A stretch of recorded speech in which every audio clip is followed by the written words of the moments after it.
Welcome to the Popcorn Talk Network, for the online broadcast network that features movie discussion, news, and interviews. Press 1. Popcorn Talk. We talk movies.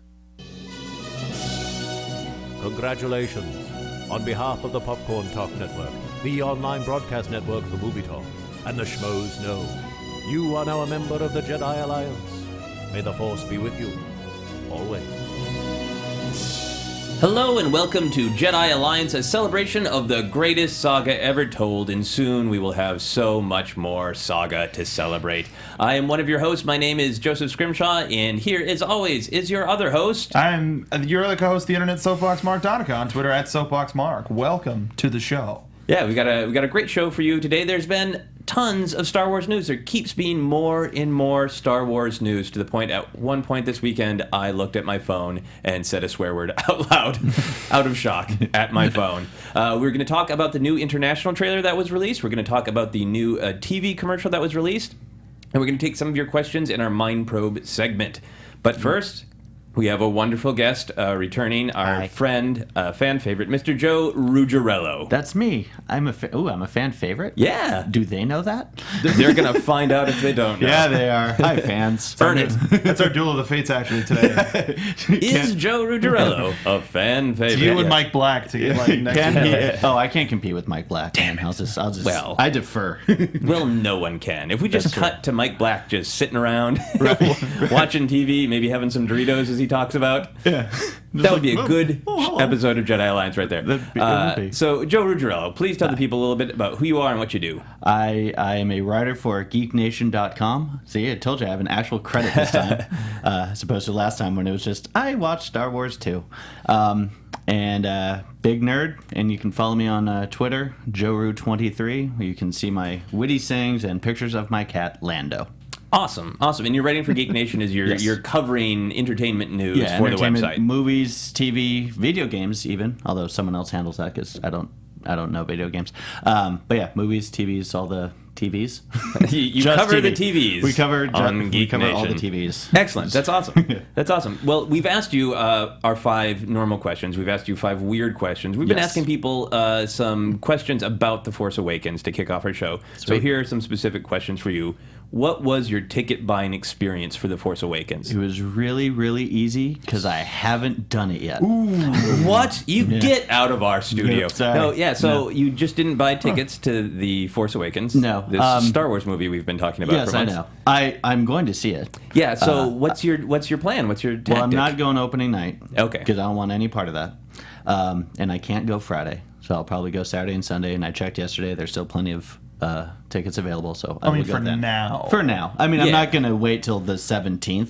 Fair enough. But I'll get them. But Yeah. so I was slightly compelled, when the whole release came. I was like, yeah, I'm gonna get it. And then I started looking on Twitter and just seeing anger and hate from everyone going, a million Fandango's voices crying down, out. everything's down, no one can buy anything. And I just thought, I'm good.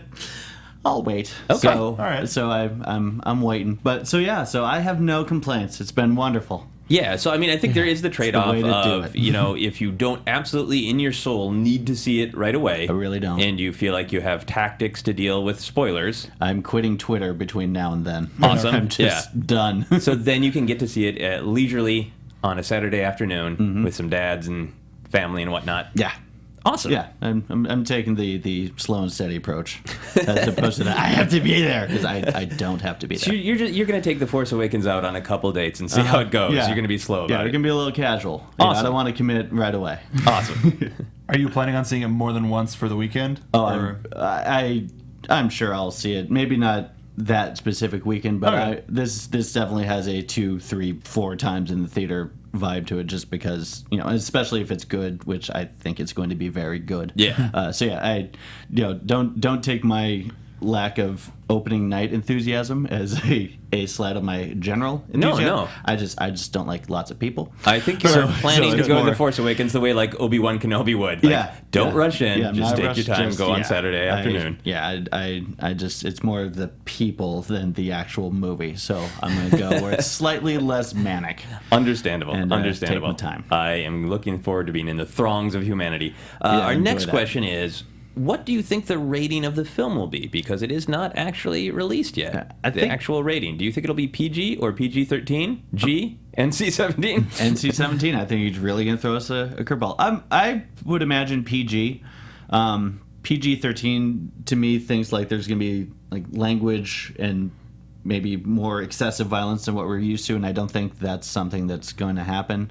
I mean, I don't know how much an arm getting chopped off by a lightsaber these days gets you in the movie rating system, but like, you know, PG-13 means they're going to be saying S word a lot and one F, because you can do that at PG-13, and I just don't see that happening. I don't know. So I I'm going think- to go with PG. I think Solo has one in him, probably. I mean, it would Absolutely. be awesome. Yeah.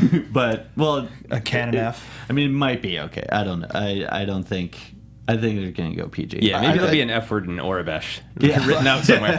What do you think? I think the only thing that would put it to PG-13 would be depending on how if there's any torture. 'Cause Yeah. they're alluding to some torture, and if it's pretty graphic, then I mean I don't know how graphic it can be, but if it's just enough for PG-13, I think that's the only way that it'll get a PG-13. Yeah, I think if it is just sort of like psychologically terrifying enough, that can tip it into PG-13. Because there's certainly PG-13 movies that don't have gore, don't have swears, but it's just sort of like what's happening to the character is, Right. while not sort of visceral in the human way, is really emotionally visceral. Yeah. So yeah, I think that's a good possibility. I think it'll be PG-13. And finally, we've been asking a lot of people this. Joe Ruggirello, what is your box office prediction for the opening weekend domestic? All the money. All the money. Just literally all of it. Can you narrow that down to numbers? Yeah. Well, so Jurassic World holds the title at $208 million. Right. I think this is going to blow that out of the water because a gajillion people are going to see it. So I'm Again, real numbers. yeah, no, That's a good number. Real number. I'm going 315. Really? Okay, Yeah. so are you covering this kind of thing for Geek Nation right now? Where you're looking at the numbers and looking at the box office? Yeah. Yeah, so, no, so you're speaking from a position of like, I've been reporting on this for the last several months. Yeah, and I've kind of seen what gets the big and because look at the example of Jurassic World, a popular franchise couple decades ago, Right. Reinvented for the new millennium, and that's just Jurassic Park. This is Star Wars, which is 1,000 times bigger and 1,000 times more ingrained into our pulp culture than Jurassic Park will ever be, and I really think this is going to be one of those where literally everyone sees it. I mean, I know people who have never seen Star Wars or just don't even care about Star Wars, but they get that this is going to be an event. You know, my own girlfriend who doesn't care about any of my nerd stuff, she's like, I want to go with you because I can tell this is going to be a thing. Right. And I think that's going to be the case. So I think literally every ticket for that 4-day span will get sold. I mean, I was looking, not for my own purposes, but just out of curiosity, I was looking at like the 4:30 a.m. showing on Friday the 18th, and there's like 3 rows of seats already taken. Yeah. You know, that like those shows are getting lots of tickets sold. So I think this thing is going to be like it's not just going to barely eke out a win over Jurassic World. It's going to crush everything ever before it. Yeah, and from the looks of it, it looks like the theaters are preparing for this because they have those Yeah. showings all through the night at I mean, so every many theater. theaters. Yeah, right. I mean, it's starting Thursday at 7 and going. You know, the ArcLight in Sherman Oaks has 1:30 a.m., 2:30 a.m., 4:30 a.m., 5 a.m., and like 3D IMAX and regular. So like it's 2 showings at those times in the early morning, and they're selling tickets. yeah. I figured that might be a lot of people preemptively buying for once they get out of their first showing, going in and seeing it again. Yeah. Oh, I'm That's sure that's the only thing that I can see for that 4:30 a.m. thing. Is like, all right, let's get the 4th showing down. yeah.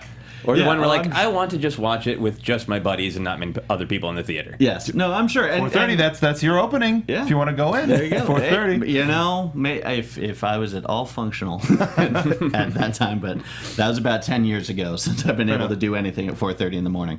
But no, I think this thing's going to be the biggest thing ever by Awesome. far. Awesome. So I'm going 315.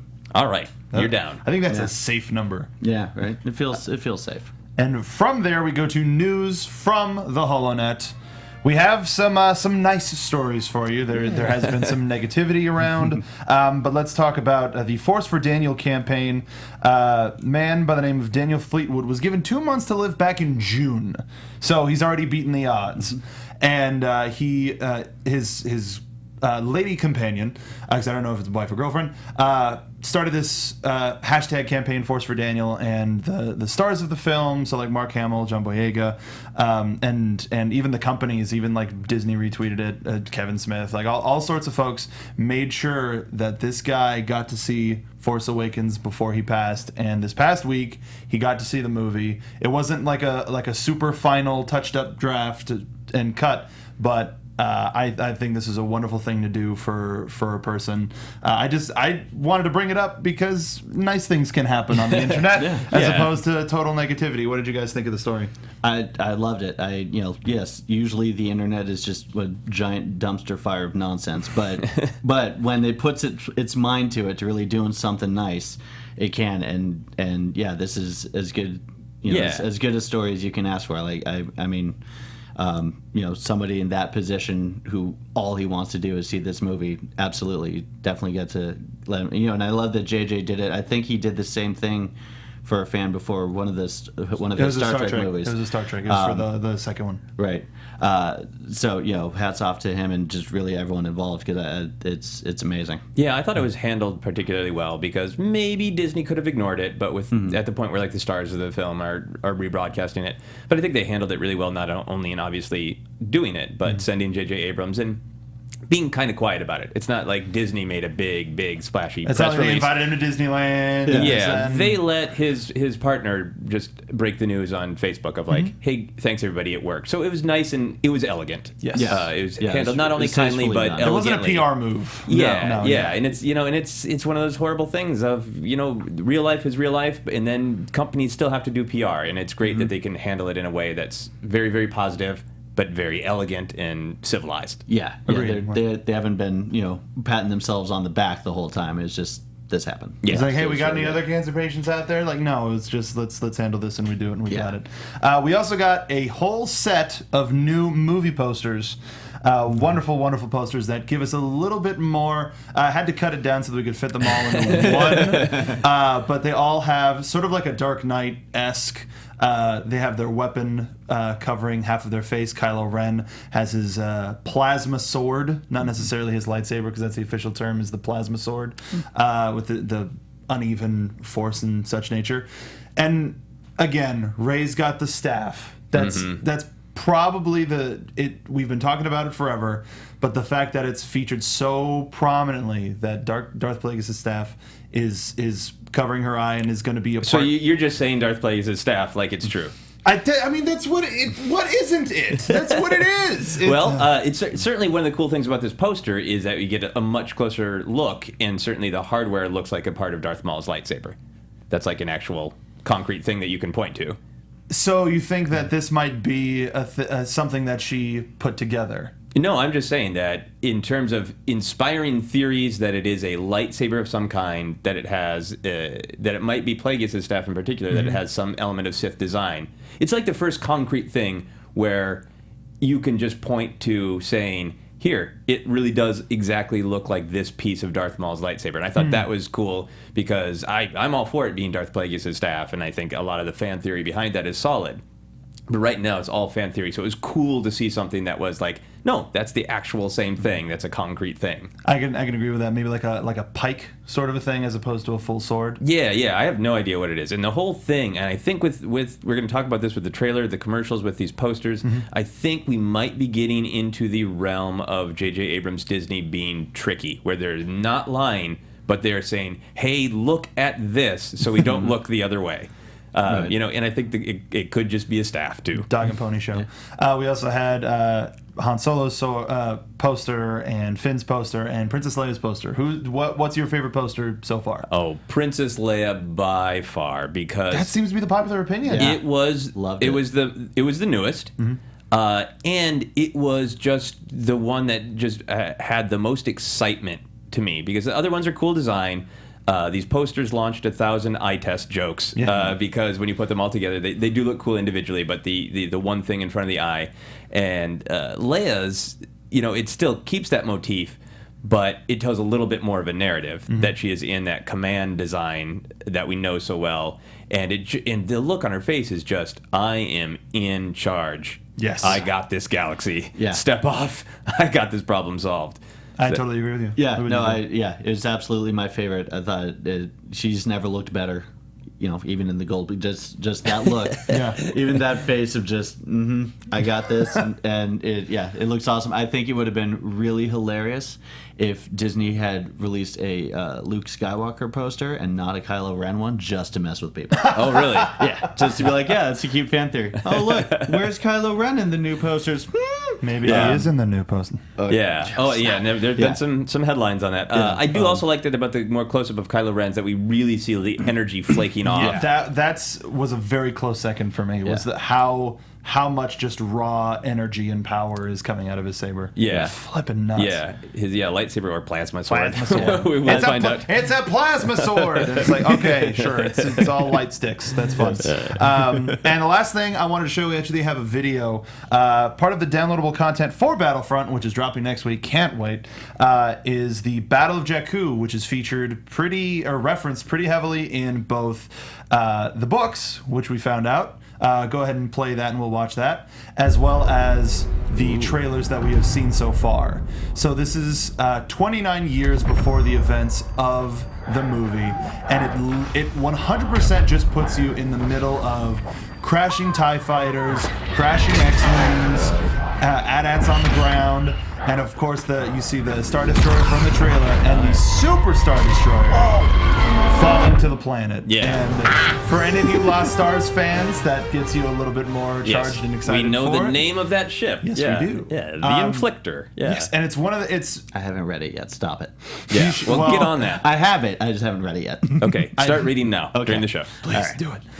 So I wanted to show that off just as an awesome way to bring, like we talked about how in the book especially, that brings you into that world even more, and now with the games we're seeing that even more so, where you're going to get that much. The Battle of Jakku, I lived that, I played that, I was there, as opposed to just I read it. Yeah. So I really like that idea. It looks like from the trailer it might reflect sort of what we know narratively about the battle, that it's kind of desperate on both sides up to a point where it's certainly the Empire's last big stand. The Empire as we know it from the classic trilogy, and the New Republic, not the Rebels anymore, but the New Republic wanting to just squash it. And even in that trailer, I kind of like that it seems like there's not two sides. It's not like Hoth where one side is marching toward the other side, but that it's just chaos everywhere. Yeah, it's like a more actual battle as opposed to where it's the two sides coming together. It's just a lot more mayhem and better. It's going to be pure insanity. I believe they're releasing two maps with that pack, so we're going to get that as well as a different part of Jakku. So really excited about that. And as a big Battlefront fan, do you think that there will be other little Easter eggs in the Jakku map? I think it'll be the opposite. I think there'll be stuff that we'll see in the movies from the game. Cool. Not necessarily super directly like, that's General whatever's hat. Like, no, not something like that. But I think they took stuff from the set design from the movie and just peeled back the sand from 29 years, and we're only going to see some of the bigger stuff pop out. Awesome. Which is why I think the shot of the Star Destroyer's engine firing up while it was like on the ground is like, that's the one from the trailer. Cool. So I think we're going to get more stuff like that as opposed to the others. And our last story, J.J. Abrams was recently interviewed by Wired Magazine. Joseph, you know a little bit more about this than I do. Yeah, it's a really great interview. It goes into some insight on how J.J. Abrams felt about tackling the movie, a little bit about his relationship with Episode 8.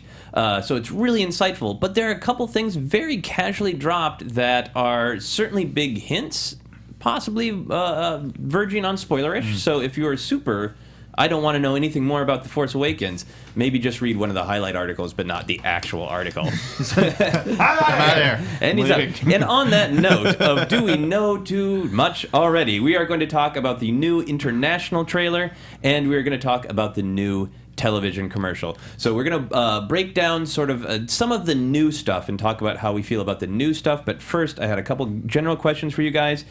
Is this too much footage for you guys? Are you happy to see all of it? It's fine now. This is enough. Stop it. There's rumor that there is one more international trailer. Stop it. Does it? Stop it? Okay. Yeah. Stop it. But And I was fine after the three. Yeah. The one that was released during the football game, that was fine. That was cool, and I was like, all right, cool, I'm done. And the international trailer was good, gave us a little bit more, but I still fortunately feel like I don't know hardly anything about the movie. I know the characters involved. Starting to get hints and formulating a few theories in my head, but nothing. And I don't. Stop it. Stay out of your head. Don't want to know. Stop it times 18, Yes, says Joe Ruggirello. Yes, Disney, listen up. Stop it. Because I don't. So I don't know too much yet. Yes. But if they keep going, I'm gonna. Yeah. And that's gonna upset me. How about you, Mark? I'm kind of in the same boat. Yeah. Like once that last trailer, it was really well put together. We got the love theme in there. With the new international trailer, everybody's like, "There's so much new stuff," and I heard a couple lines that were different, but I like, is that a lot? But then looking into it more, watching it again and again, I'm like, okay, I see it. I just want the movie. Yeah. If you want to release another trailer, just give me the movie instead. That'd be great. If you Yeah, could do I that. think we are getting to that line, and I'm sure not every Star Wars fan feels this way, but I think a lot of us hardcore fans feel like we have more than enough. We don't want any more because we want to experience the movie. And I wonder how much of going forward is this is not for us. This is now for just normal people. Yeah. Yeah, no, clearly now, they sold the hardcore audience the day the movie was announced. Mm-hmm. Like, we all knew we were going to see it the second we knew it was existing. So now, yes, they're targeting people like my girlfriend who doesn't care about Star Wars, but now is going to see it anyway because she knows it's a big thing. Yeah. But even for those people, stop it. Let's talk a little bit about the motivations, because I realize we host a Star Wars show every week and talk and think about it constantly. That isn't necessarily the total normal market. Why do you think that Disney/J.J. Abrams are releasing? Why do you think they released so much this week? Because the character posters were a nice new thing. Mm-hmm. Then we got the international trailer out of nowhere, which obviously serves the function of being international. It was D23 in Japan. Right. So but we didn't know about it, right? Fair enough. Nobody was waiting for it. Like when D23 came around here, we were like, what are we going to get? Yeah. Yeah. And it wasn't even like you're far more dialed into the world of Disney than I am, but I didn't even have a heads up that Expo's happening, so maybe. Yeah, it certainly wasn't anything like the Monday Night Football where they were utterly weeks. announced. No, I had no idea it was coming. Again, I think their motivation is get everyone on the planet in the theater. Absolutely, and it makes sense of maybe they just have sort of different marketing goals for international, so they're going to cut it differently. Yeah. But even within that, it feels tricksy and almost like a fun trickster way where they said there are no new trailers. Yeah. This isn't a new trailer, it's an international cut. Right. But then with enough new stuff to really excite and perhaps annoy through revelation of hardcore fans. Yeah. No, there is one piece of dialogue in that trailer that I definitely didn't necessarily need to hear. Yeah, and we'll get into that in just a second. So we'll repeat it on end. Yeah. I know. Real quick, why do you guys?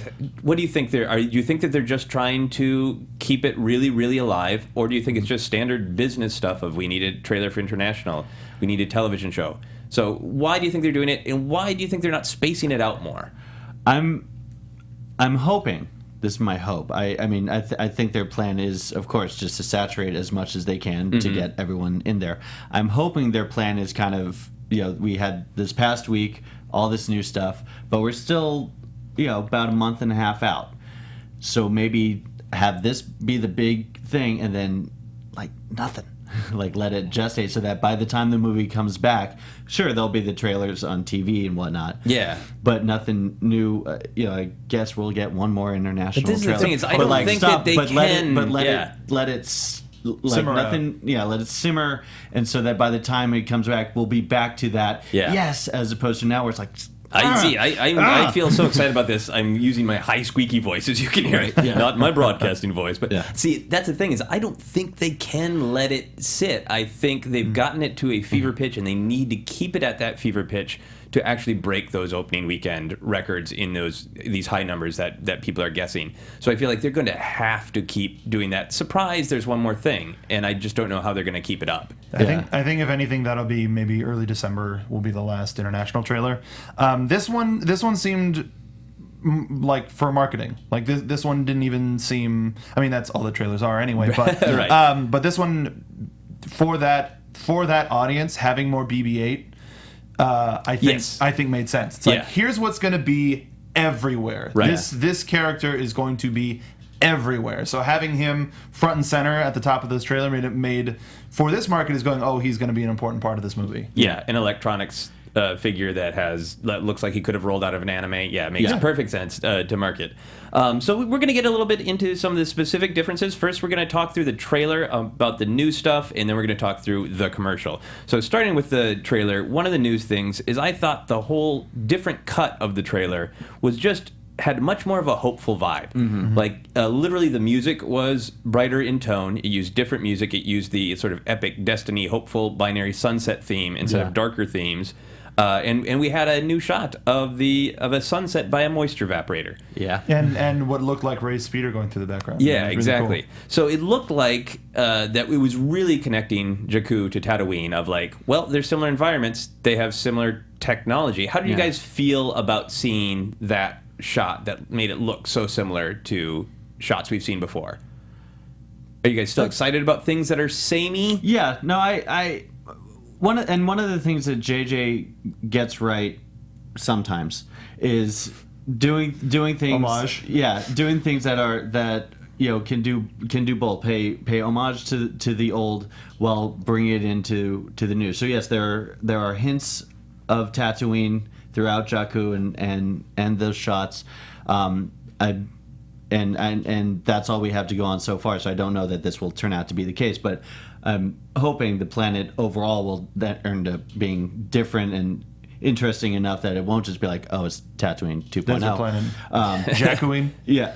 But I do like that, because it does. You want to echo the old stuff. They released that poster too that had Kylo Ren right in the middle, and it looked like a classic Star Wars poster, but still, of course, had Kylo Ren and the new stuff.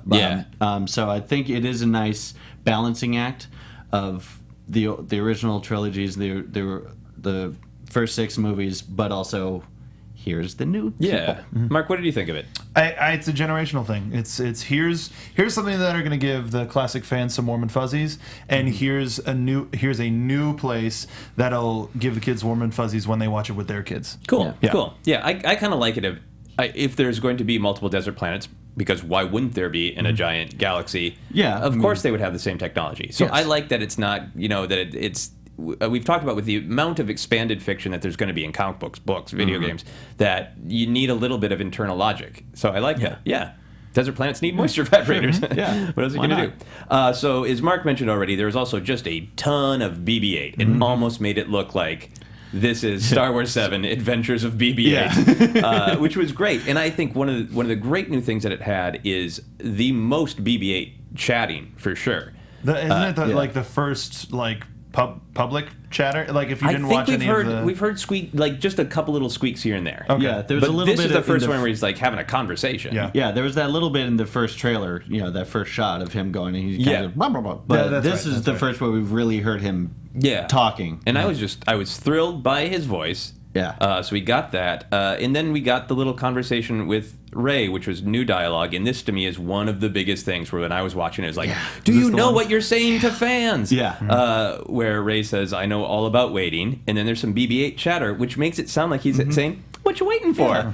And she says, "For my family." Gee, I wonder who she's talking She's about. She's a Palpatine. She's a something. A long line of Palpatines. Lost niece So of yeah, Sheev. when you guys saw it, obviously I'm sure you had the reaction of like, that's new information for us that she she's not a rando orphan. Nope. She has a sense of family. I bet we already know who her parents are. Well, that's hotly debated. So what do you think, Joe Ruggirello? Who do you think her parents are? I mean, it's got to be some combo of Han, Leia, or Luke. Like, either she's Luke's daughter by something else that we don't know about, or we do know about that, Joe. Or Luke and Leia or lost kid of Han and Leia. Like that's just it's okay. So one of you feel like that's confirmation that she is a Skywalker solo. Yes. Awesome, Mark. How did you take it?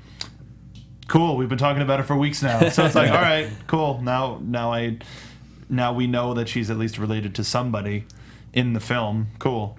And not really like this trailer was awesome and I really enjoyed it, but it was a lot of cool. Yeah. See, to me, I felt like that it added. It didn't add information, but it added a shade. Like, it added a tone to the movie. Yeah. The idea that she is waiting for her family. That's the kind of thing that I am on the fence about hearing more, because it gets me speculating more about her background, about how she ended up there. Yeah, and, I mean, I know it's again, it's not like that's a conversation that hasn't been happening since that first shot of her in the first trailer, where you sort of saw what might have been a lightsaber on her speech, and that began the whole thing. So we've kind of been making that connection the whole time, but this seems to be, which, as you said earlier, could either be a great misdirection of them going, here, we're giving you this, but the reality's way over here, and you're never going to see it coming, or, she's Han and Leia's kid. Yeah.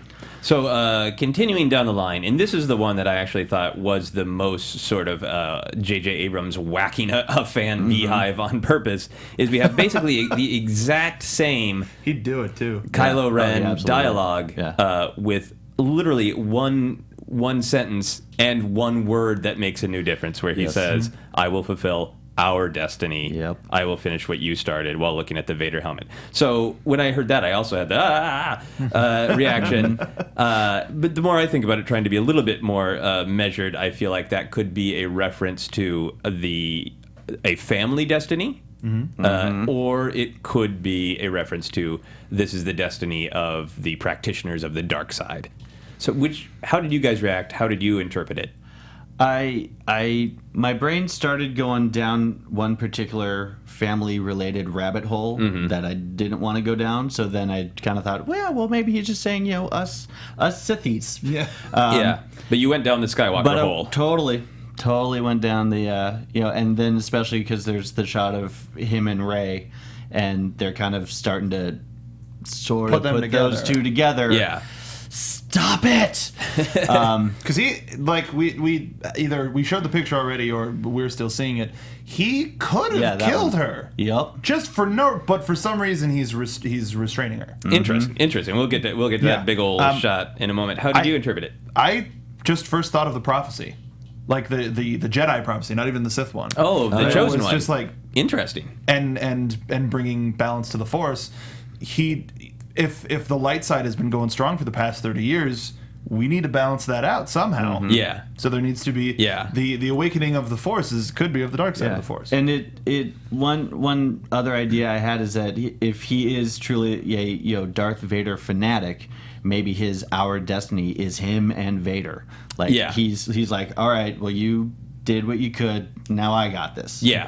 And I think I reacted and with maybe no family related. Again, there's that, but not even necessarily because he may not know or whatever. Yeah. But he's just like, I love this dude. I'm gonna try to do what he did. And I think I reacted strongly because in my little fan heart, I kind of want Kylo Ren to be a fan. I think that's a new story, just to be a fan of Vader, because I think that's a new story. Yeah, I kind of like so that many better, people too. are accepting, like we have comments on Jedi Alliance, from great fans and everything, but we'll just say because Darth Vader's his grandfather. I think a certain it's too easy. A certain amount of us have just accepted that as fact. And when I first heard Our Destiny, it felt like boom, confirmed. And then I calmed down and took a step back. Yeah, because I had a conversation with fellow fans. Yeah, because it's set up in a way that they are a reinterpretation of certain characters from the expanded universe that is no longer canon. That I think a lot of fans, when it was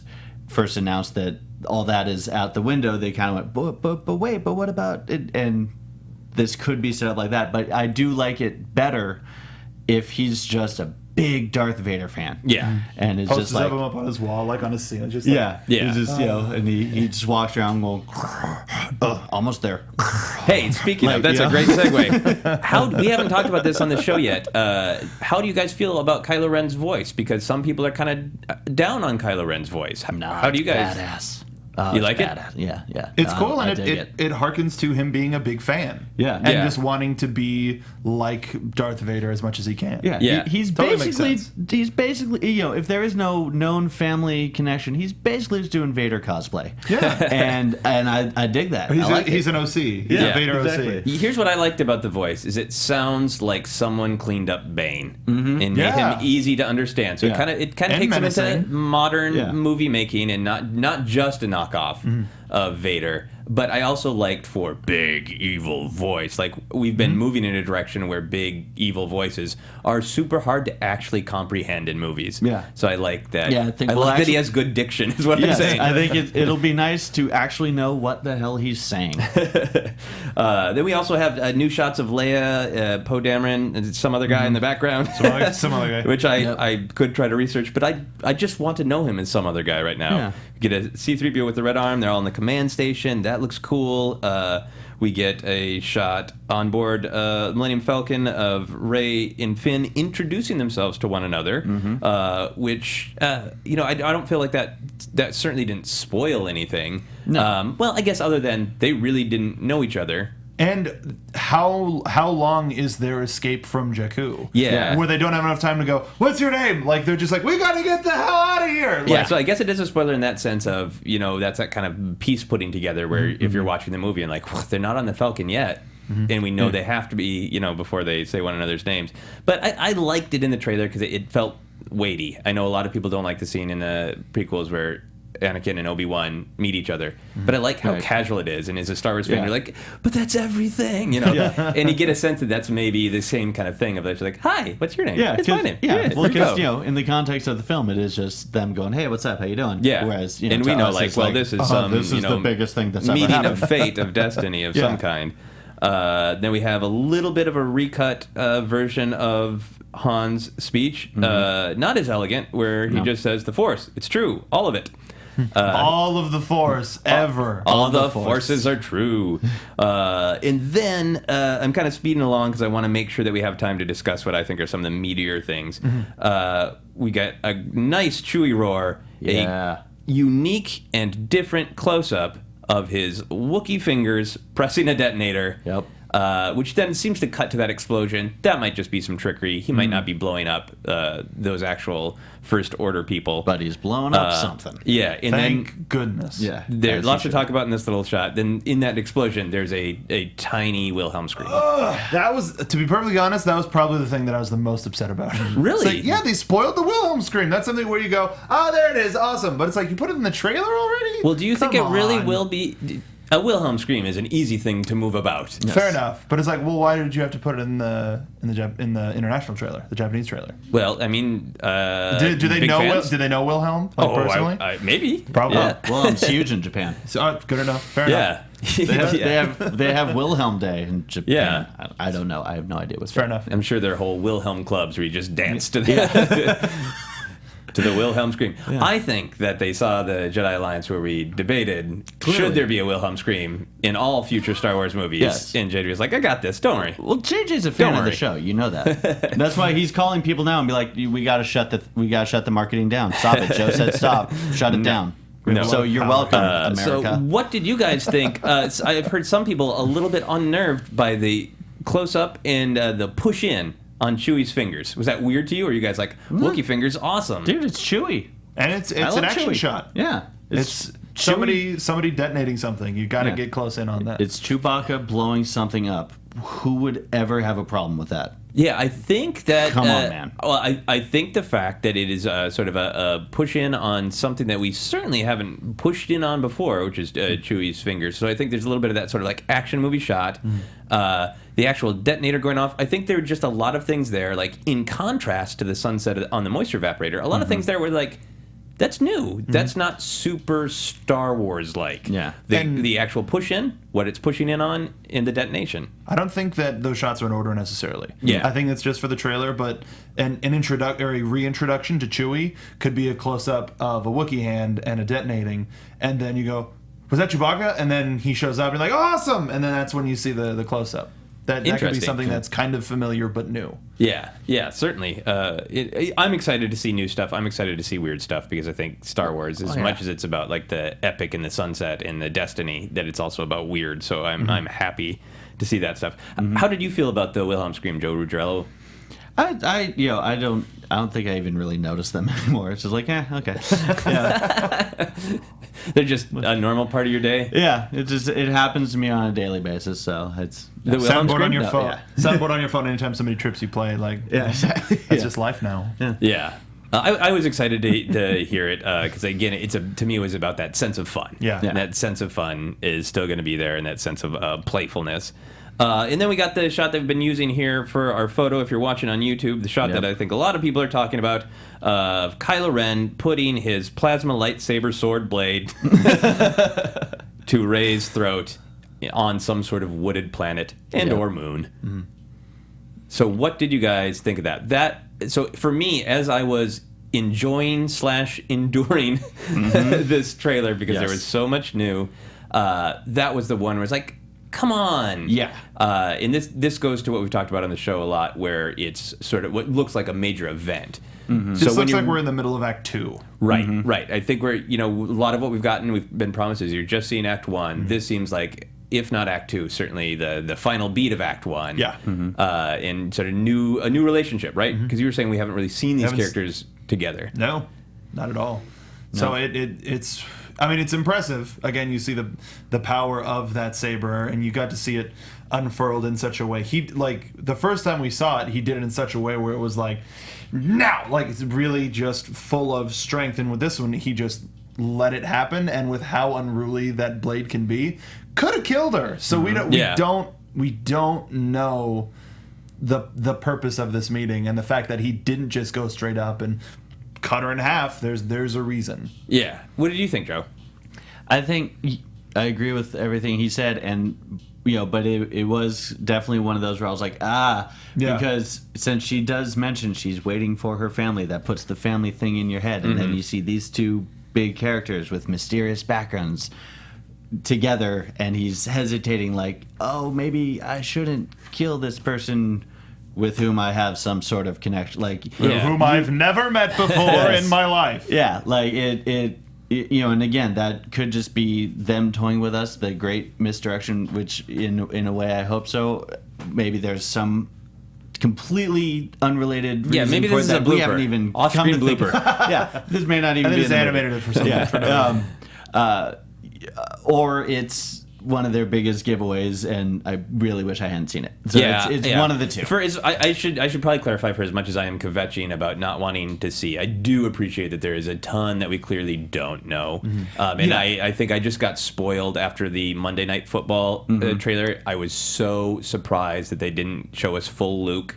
I was so surprised that they really kept it mostly to what appears to be the first act and a couple of action shots. Yeah. So I think it was just, more than anything, it's just sort of readjusting to like, nope, they got to keep putting out little beats like this that don't tell us anything, but you're sitting in the theater. You get more questions. Yeah. Exactly. More questions pop up in your head. Yeah, But- and not even in your head, just everywhere there is people talking about Yes. Star Wars. You don't even have to think it. You go on Twitter and like you scroll. Yeah, this was the screenshot that most people use. So even if I had said, sure, I host a Star Wars show, I'm still not going to watch the trailer, which I wouldn't do because I feel like I want to report on it. Right. But my choice would have been taken away. I would have seen that shot. Yeah, you could scroll through Twitter looking for something else, and all of a sudden it's like, oh, okay, so that's happening. Like you can't. We do live in an age where it's really hard to avoid stuff like this. Yeah. As I said earlier, I thought the job they did with the first 3 trailers, where they showed us a lot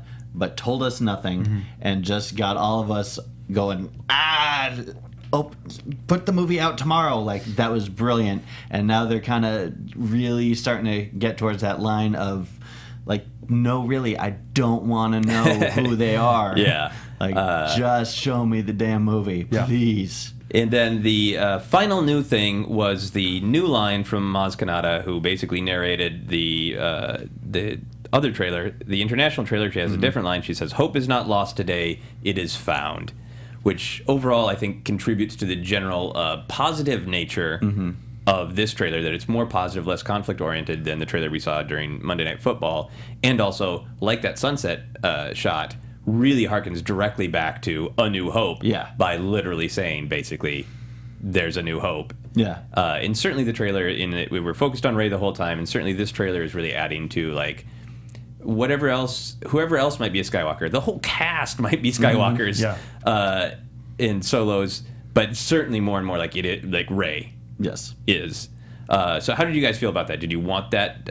Did you like having a new Maz Kanata line, or was that also in the like, come on? Yeah, no, and I like that line because it didn't give anything away. It did say, anytime you say hope around Star Wars people, they immediately go back to that first one. And one of the big themes, certainly of that original trilogy and A New Hope, is the hopeful, optimistic view that Star Wars overall has and always has, and I think it's great that seems to be, part of this new run. The vision of hope. Yeah. Cool. Yeah. I agree. It's a good button. Awesome. Yeah, I thought it was a great button. We're going to talk just a little bit about the commercial. We'll keep it kind of fast because we want to have plenty of time for our mind probe.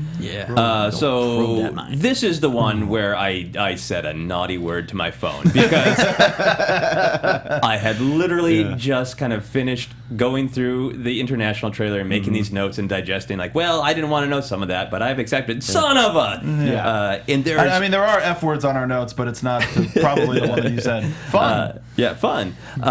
For a 30-second commercial, they packed in a bunch more new stuff. They sure did. We had a new shot of the Millennium Falcon flying over a lake with a little palace or base in the background. We've seen whatever this lake, perhaps the lake and the woods location are the same, maybe. We don't know. But it's a cool shot. We see Han in a sort of Hoth-like snow planet jacket, which I thought was interesting because that's one of the few images that has been sort of a direct callback to the classic trilogy in not A New Hope. Yeah. So there's a clear callback to something that we powerfully associate with Empire Strikes Back. I mean, we've seen the snow planet before, but that was the first of like, it's Han in a sort of jacket like I recognize. And then this is the thing that was, I think, perhaps weirdest to me.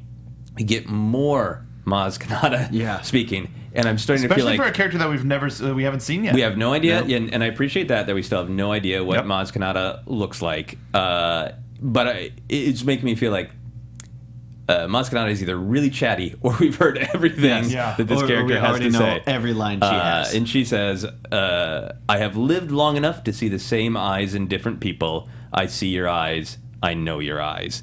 And it is cut to intersperse a lot of our characters to make more hints pop for us if we want. So what did you guys think of hearing even more Maz Kanata? Were you still like, this is fine? Or were you like, really, Maz Kanata, zip it? It was really, the way that they cut this part together with the other characters, like right after, it's like, what does that mean? Do you think you know what that means? I don't know. Oh, I don't know if you know what that means. Like, they're like, come on, just stop. Yeah. I felt like it was nice, Trixie, because basically saying to Rey, "You are the new hope," connects her to Luke. Ray of hope. Ray of hope. Boy. All right. And then saying, "I see your eyes, I know your eyes," cutting from Rey to Han. I feel like now we've had two things that verify either fan theory of if she is a Skywalker Solo, from which branch. That's what this commercial was to me. Was this commercial kind of it casually confirmed that. So you feel like Rey, especially with the very end. Solos. Okay, especially with the very end. Cool. I wrote down that we get Rey whacking someone with her staff on Jakku. Fun. I wrote on my notes because I think it's. I didn't mention in the previous trailer, but we see a shot of her running and jumping her staff and grabbing her staff. I thought it was great to just kind of see her in action. We've got the previous shot of her shooting, but just further moving her into like, no, she's gonna do everything that a main hero in Star Wars does. She's not just like the quiet orphan of destiny. She's the action. I will hit you with a stick. Yeah, if I will hit you with what Yeah. might be a very important staff, Yes. or could just Or be, just be a stick. a piece of junk. Yeah. And then the tagline, every generation has a story, which isn't spoken, it's just Yeah, I like on that. I like screen. that. It's a I good like line. that a lot. Yeah. It's a really great line. And I thought it was really cool. We've talked a little bit about on the show about how every single commercial pretty much for the product placement tie-ins, not product placement, but the product tie-ins have that theme of generation. So it was cool to see it just explicitly sort of bundled in what is one of their main ad sources for reaching normal people. Yeah. So I thought that was really cool to tie that all together. A little bit of a prequel callback, because those commercials and trailers would have that every generation has a beginning. I'm not quoting that exactly right, but I is a guy who does not hate the prequels. Every saga has a beginning. Yeah, Something like that? Yeah, but something like there's that. definitely a rhythm to it, Yeah. and I appreciated that. Every this has a that. Every Yeah. this has a that.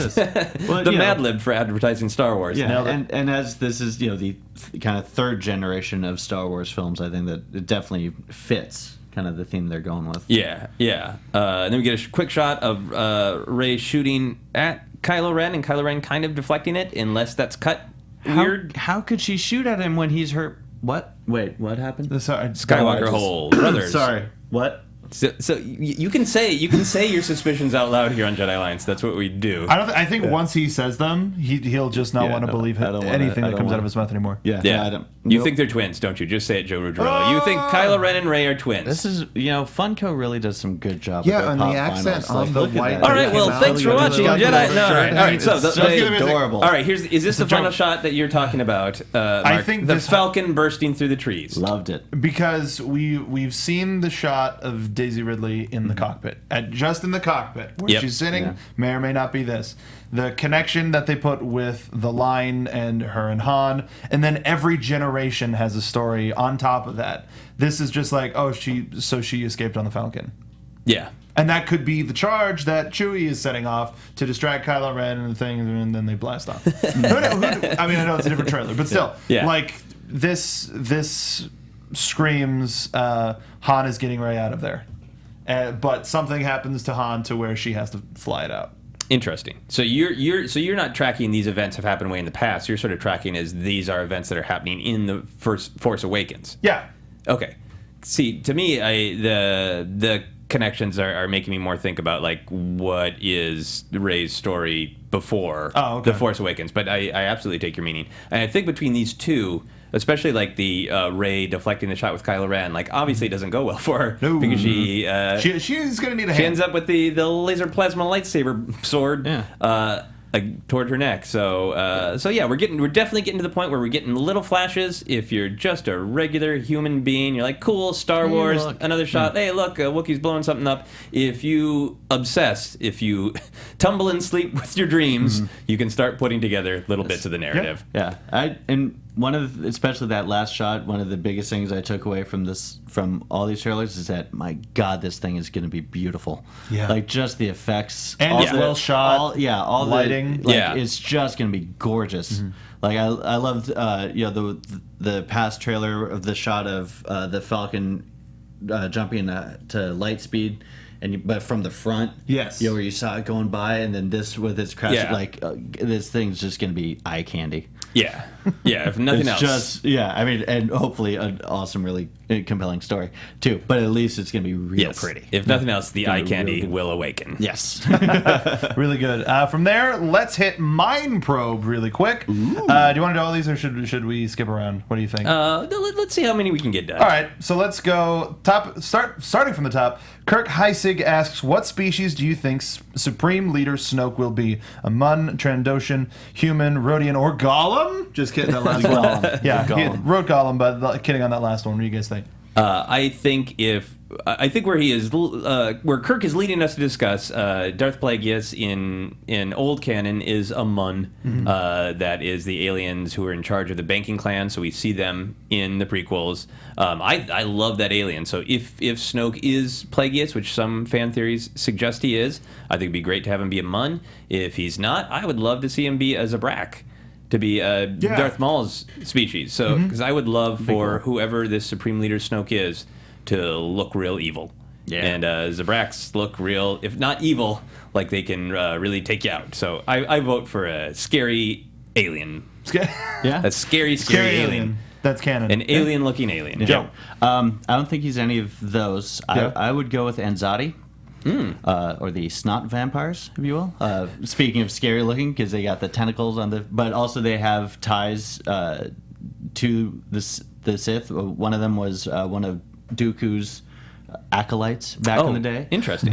So they're the thing that because his quote is, where he's talking about something as awakened, like, so that to me spoke of him being a force sensitive type species. Yeah. And the Anzati are known as a force like they basically suck the force out of other people, and then that increases their own force power, and they're force sensitive. So I thought that was cool. That's an awesome poll. Thank you. That's awesome.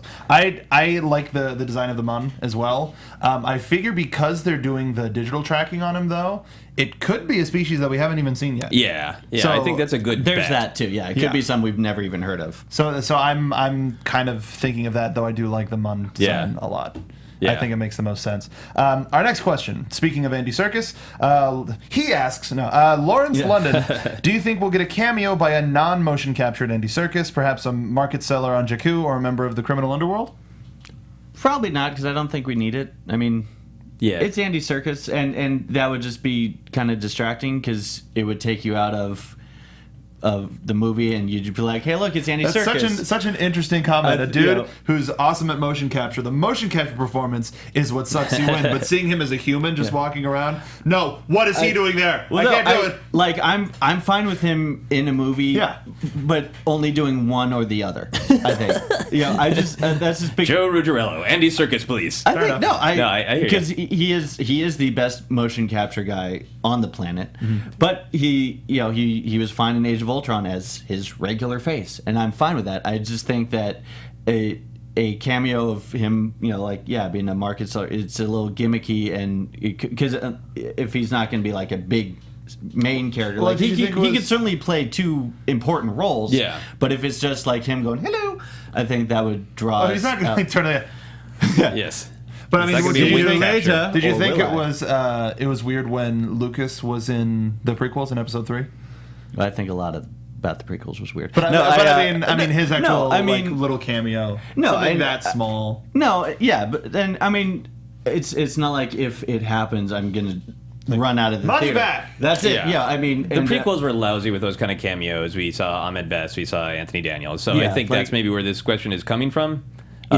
It's nothing about his ability to be a completely wonderful, amazing guy. I just think in the narrative of the film, I don't think we necessarily need to see him as something else just for the sake of going, hey, look, it's Andy Serkis doing something else. Yeah, I would love to see him in a cameo as King Kong. There we go. Stomping through the background. if he's doing just that, in the I'm middle in. of space, Yeah. doing some space work. a cameo as King Kong with Caesar riding him. So it's a double cameo. My And actual Gollum hanging out of his mouth. My actual for real guess is I think they won't do as many sort of cute wink wink nod nod things with The Force Awakens, but I think we might start seeing some of those things in future movies. Yeah, I think if Snoke makes it to 8, I have no idea about the character, so I'm just saying that randomly. If Snoke makes it doesn't make it to 8, then I think we'll see Serkis like, here, now you can be you. Sure. I think it was like the fun rumor that Daniel Craig is a stormtrooper. Yeah. I thought that was. I think it'll be something like that. Our next question comes from Matthew Edward Phelps. With the new movie being released, many people have told Star Wars newbies that they don't need to see the prequels. Some are even recommending not to watch any of the films and to watch Star Wars for the first time with The Force Awakens. Do you guys agree, or just watching the original would be sufficient for The Force Awakens? So no movies, or just the originals, or just the prequels for some reason. But yeah, do you think that you can go in just watching The Force Awakens and enjoy it? Yes. And I think technically you could probably get away with just watching the original trilogy and see Force Awakens and not be lost. But, Joseph, are you ready for this? I'm ready. I'm ready. As you know. Bring it, my friend. And viewers know I'm not the biggest prequel fan. But, for better or worse, they're part of the story that The Force Awakens is continuing. And if you really want to know what this whole thing is, you gotta watch all 6. Yeah. You just have to. I don't, I'm not saying it'll be the most pleasant viewing experience, but I think they have become a necessary part of the entire story. And yes, I think newbies could walk off the street and just go watch The Force Awakens and probably not miss much or nothing major. Yeah. But if you're really going to commit to, I'm going to watch Star Wars and experience the full Star Wars thing, watch all 6 movies. Yeah, absolutely. And if you want people to watch that movie with you, make sure to download Joseph and Mai's watch-alongs that we did for episodes 1, 2, and 3. There you go. With episode 4 coming out on Thursday, we're going to be doing. Yeah, So there's yeah. sweet fun plug. What about you, Joseph? I think that they are making The Force Awakens so you can watch it. So Yes. there's nothing that is, that needed knowledge. I think you can just have passing knowledge that Luke, Han, and Leia exist, and they did some stuff with the Force, and Darth Vader died, right? But I agree with you that if you want to be a real Star Wars purist, that seeing the story of episode 1 through 3 and 4 through 6 is really necessary. And the more stuff I see, I feel like they have distanced themselves in broad steps from the prequels. But I feel like if there is anything that's Darth Plagueis' staff, or Snoke is Darth Plagueis, that's a real solid connection to the world of the prequels. Yeah. And I feel like there is going to be some stuff that really actually narratively calls back. I agree. But I think we're going to be put in the same place that we were in 4. If somebody's coming in watching episode 7 for the first time, it's like, oh, well, then there's this world with these Jedi and this dark side, and what is that? But it's the same sort of mindset that you go into watching 4 for the first time. Yeah. So I don't think people will need to see it because JJ is that good of a director. Yeah. But I think it'll just help. Yeah. So people aren't as confused.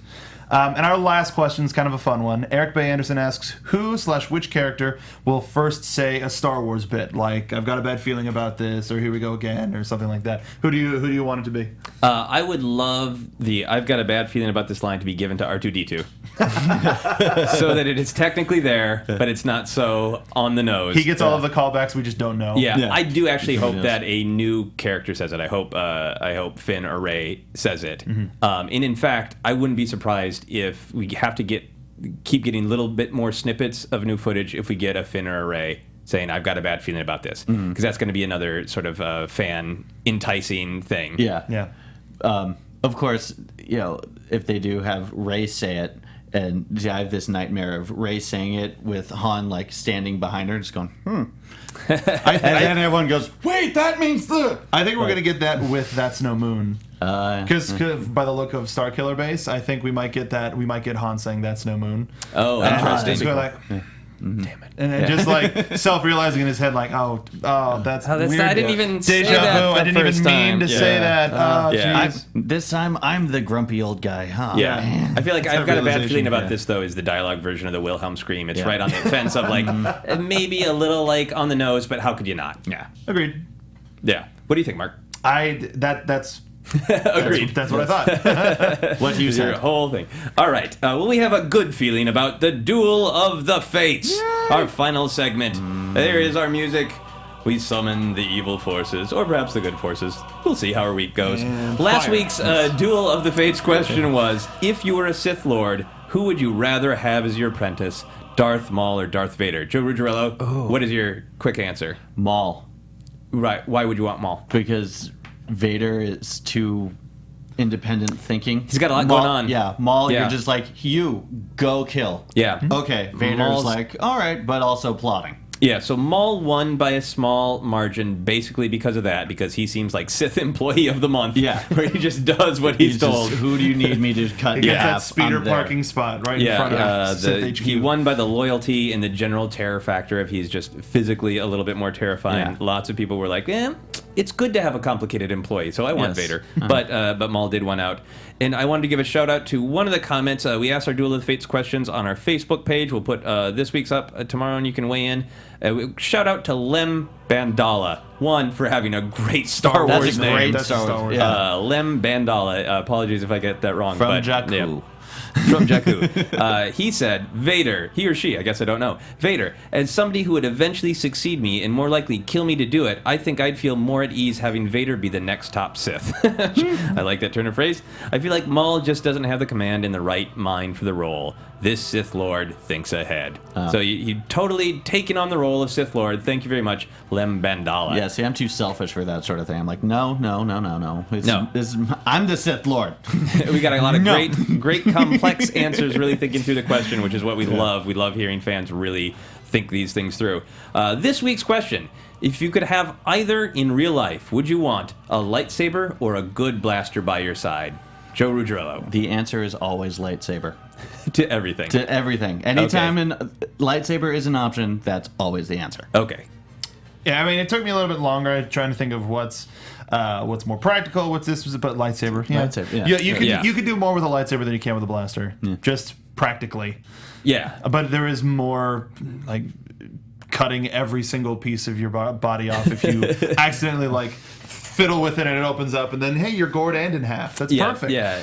But yeah, no, I think it has a little bit more of a use than a good old blaster at your side. Yeah, I wanted to answer blaster because I don't trust myself with a lightsaber. I will immediately lose a limb, if not a limb if I'm lucky. Yeah. I'll cut my head off. But then I came around to the idea that a lightsaber is a symbol of responsibility. Yep. Yeah. Any old person can point a blaster and shoot something, but a lightsaber you really have to be careful with. Yes. And I think I'd learn a lot about responsibility. Well, and I think the lightsaber has a more commanding intimidation factor too. Because anyone can pull out a blaster and it's like, okay, well, I got mine too. It all But depends upon the pose. But you pull out the lightsaber and they're like, oh, okay. Yeah, your friends back away. Jedi business. Yes. Jedi business. Like Anakin yelled in Attack of the Clones. Yep. Jedi business.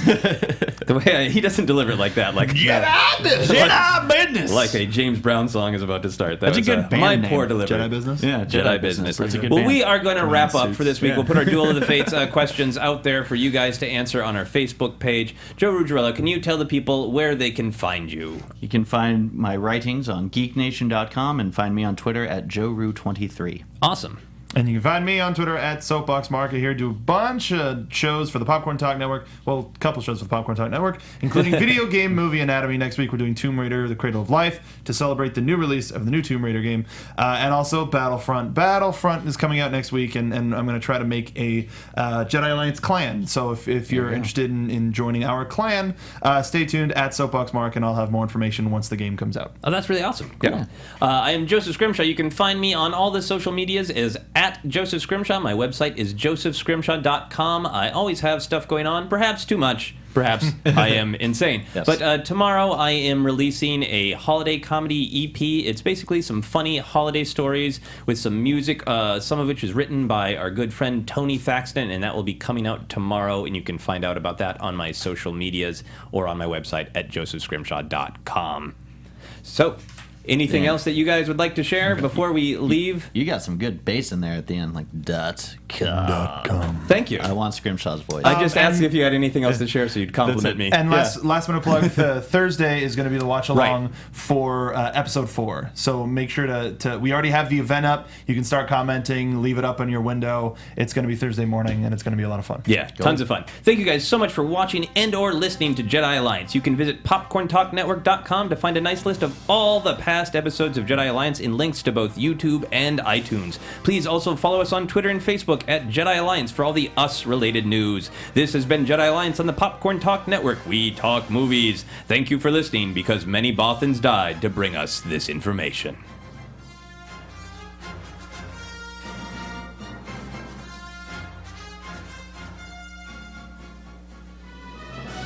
From producers Maria Menounos, Kevin Undergaro, Phil Svitek, and the entire Popcorn Talk Network, we would like to thank you for tuning in. For questions or comments, be sure to visit popcorntalk.com. I'm Sir Richard Wentworth, and this has been a presentation of the Popcorn Talk Network. The views expressed herein are those of the hosts only and do not necessarily reflect the views of the Popcorn Talk Network or its owners or principals.